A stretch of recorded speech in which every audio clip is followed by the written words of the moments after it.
Daily use কাপোৰ, চাফা কাপোৰ, কুইক ৱাছ। এইকেইটাত আপোনাৰ ৱাছ ৰেঞ্জ পেন তিনিটাই হ'ব, ধোৱা আউডলা শুকুৱা চব হ'ব। সকলোকে নমস্কাৰ জনালোঁ। আজি এটা নতুন ৱাশ্বিং মেচিনৰ আনবক্সিং ভিডিঅ' এটা আপোনালোকক দেখুৱাবলৈ প্ৰয়াস কৰিম। আনবক্সিং কৰাৰ আগতে মই ওপৰ অংশ আপোনালোকক দেখুৱাই লৈছোঁ। ব্ৰেণ্ডটো দেখিব পাইছে LG, আৰু প্ৰাইচ কিমান বা কি মডেল আপোনালোকে নিজেই চাই ল'ব পাৰিব। মই আপোনালোকক দেখুৱাই দিছোঁ অলপ জুম কৰি। ইয়াতে প্ৰাইচটো লিখা আছে, এয়া দেখিব পাৰিছে নিশ্চয় প্ৰাইচ কিমান লিখা আছে, আৰু মডেল নম্বৰটো নিশ্চয় দেখা পাইছে আপোনালোকে। বাহিৰত বৰষুণ দি থকাৰ কাৰণে চাউণ্ডটো অলপ ঘেৰঘেৰাই আছে, গতিকে ইগন'ৰ কৰিব। লগতে ইয়াতনো কি কি ফিচাৰ্ছ আছে সেইখিনিও দেখুৱাবলৈ চেষ্টা কৰিম, গতিকে ভিডিঅ'টো শেষলৈ চাবলৈ নাপাহৰিব। আনবক্সিং কৰিলে যিজনে, তেওঁ হৈছে কোম্পানীৰ পৰা অহা লোক। মেচিনটো অনা মোৰ আজি 3 দিনমান হ'ল, কোম্পানীৰ মানুহ অহা নাছিল। আজি তেওঁ ফোন কৰি জনালে আহি আছে বুলি, গতিকে তেওঁ অহাত আনবক্সিং কৰা হ'ল, আৰু বাকীখিনি গোটেইখিনি তেওঁ ফিটিং কৰি দি থৈ যাব, আৰু কেনেকৈ ব্যৱহাৰ কৰিব লাগে সেইখিনিও মানে দেখুৱাই দিব। আৰু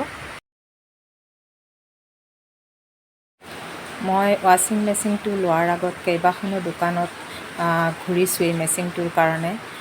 কোনটো মেচিন ল'লে ভাল হ'ব সেই বিষয়ে জানিবলৈ ফাইনেলি মই সিদ্ধান্তত আহিলোঁ LG ব্ৰেণ্ডৰ ল'ম বুলি। সেই গতিকে গোটেইখিনি জনাৰ পিছত মোৰ LG ব্ৰেণ্ডৰ মেচিনটোৱেই ভাল লাগিল। আৰু এইটো যিহেতু ইনভাৰ্টাৰ আছে, গতিকে বিদ্যুৎটো কম খাব। আৰু এইটো ভিতৰটো হৈছে এইটো ড্ৰাম, ঢাকনিখন খুলিলে এইটোৱে হৈছে ড্ৰাম, কাপোৰখিনি ইয়াত দিব লাগিব, আৰু হাই কোৱালিটিৰ হয় ড্ৰামটো। ৱাশ্বিং মেচিন 2 ধৰণৰ থাকে, ফ্ৰণ্ট লোড আৰু টপ লোড। মই ফ্ৰণ্ট লোডটো ল'লোঁ। ফ্ৰণ্ট লোডটোত পানীৰ পৰিমাণটো কম লাগে আৰু কাপোৰো ভাল চাফা হয়, আৰু টপ লোডটো পানীৰ পৰিমাণ বেছি লাগে। অৱশ্যে দামটো ফ্ৰণ্ট লোডতকৈ অলপ কম হয়। আৰু এইটো মোৰ 7 kg হয়, এয়া দেখিব পাইছে লিখা আছে। আৰু ইয়াতে চাৰ্ফ দিব লাগিব, আৰু ইয়াতে কিবা চেণ্টযুক্ত সুগন্ধিৰ কাৰণে যদি দিব পাৰে ইয়াত, কাপোৰ ভাল গোন্ধাবৰ কাৰণে।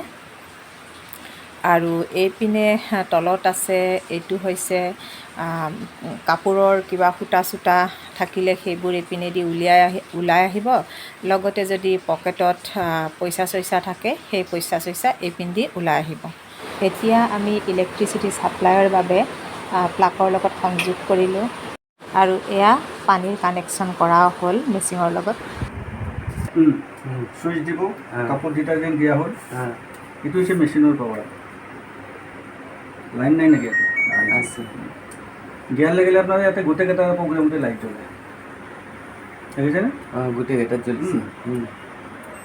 এইটো হৈছে কটন, স্পৰ্টছ ৱেৰ, ডেলিকেট ক্লথ, উল, ডেইলি ইউজ কাপোৰ, চাফা কাপোৰ, কুইক ৱাছ। এইকেইটাত আপোনাৰ ৱাছ ৰেঞ্জ পেন তিনিটাই হ'ব, ধোৱা আউডলা শুকুৱা চব হ'ব। ৰিন্স আৰু স্পিন, বাহিৰত ধোৱা আছিলে, অকল ইয়াতে আউডলা আৰু শুকুৱা কৰিব বিচাৰিছে, তেতিয়া ৰিন্স আৰু স্পিন কৰিব পাৰে। এইটো হৈছে বেবী কেয়াৰ, বাচ্চাৰ কাপোৰ, easy care, mix fabric, mix কাপোৰ থাকে যদি আমি ইয়াতে দিব। কটন লাৰ্জ, ডাঙৰ বেডশ্বীট চেডশ্বীট ধুলে ইয়াতে দিব পাৰে, কিন্তু আপুনি মিক্সতে দিব পাৰে। আমি এতিয়া মিক্স কাপোৰ আছে, মিক্সতে দি দিলোঁ। তাৰপিছত ডাইৰেক্ট ষ্টাৰ্ট কৰি দিলোঁ। পানীটো অন আছে?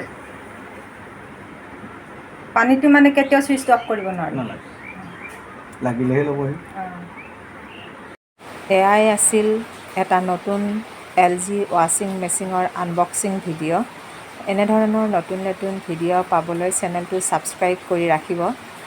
আপোনালোকৰ যদি কিবা প্ৰশ্ন থাকে তেন্তে কমেণ্টত জনাব।